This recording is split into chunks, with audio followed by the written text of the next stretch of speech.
भारत की young aspirations का प्रतिबिंब है। बजट में दो महत्वपूर्ण निर्णय लिए गए हैं। रिसर्च और इनोवेशन पर 1,00,000 करोड़ रुपए का फंड बनाने की घोषणा की गई है। बजट में स्टार्टअप्स को मिलने वाली टैक्स छूट के विस्तार का भी ऐलान किया गया है।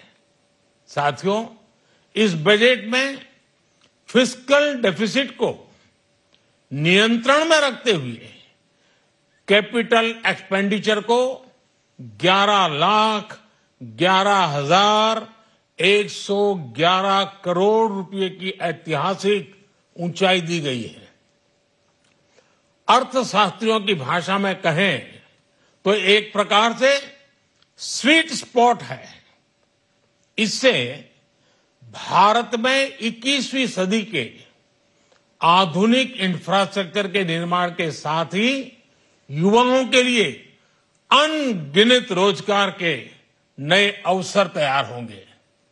बजट में वंदे भारत स्टैंडर्ड की 40,000 आधुनिक बोगियां बनाकर उन्हें सामान्य यात्री ट्रेनों में लगाने का ऐलान किया गया है। इससे देश के अलग अलग रेल रूट पर करोड़ों यात्रियों में आरामदायक यात्रा का अनुभव बढ़ेगा। साथियों, हम एक बड़ा लक्ष्य तय करते हैं, उसे प्राप्त करते हैं और फिर उससे भी बड़ा लक्ष्य अपने लिए तय करते हैं। गरीबों के लिए हमने गांवों और शहरों में 4 करोड़ से अधिक घर बनाए। अब हमने 2 करोड़ और नए घर बनाने का लक्ष्य रखा है। हमने 2 करोड़ महिलाओं को लखपति दीदी बनाने का लक्ष्य रखा था। अब इस लक्ष्य को बढ़ाकर 3 करोड़ लखपति दीदी बनाने का कर दिया गया है।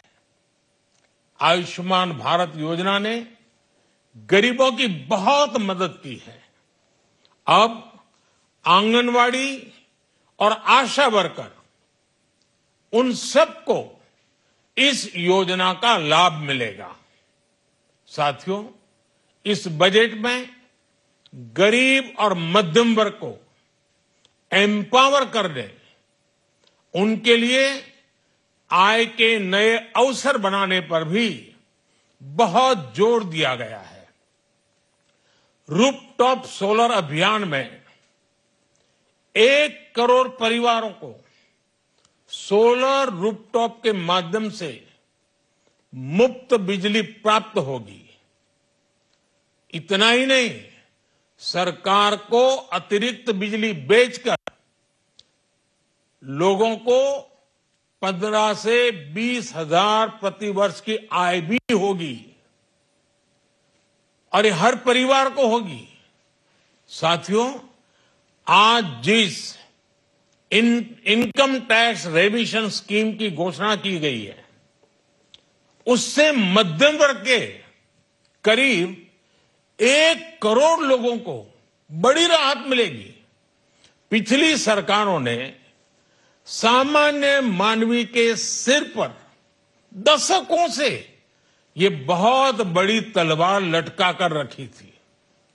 आज इस बजट में किसानों के लिए भी बहुत महत्वपूर्ण और बड़े निर्णय लिए गए हैं। नैनो डीएपी का उपयोग हो, पशुओं के लिए नई योजना हो, पीएम मत्स्य संपदा योजना का विस्तार हो और आत्मनिर्भर ऑयल सीड अभियान हो। इससे किसानों की आय बढ़ेगी और खर्च कम होगा। मैं एक बार फिर सभी देशवासियों को इस ऐतिहासिक बजट के लिए शुभकामनाएं देता हूं। बहुत बहुत धन्यवाद।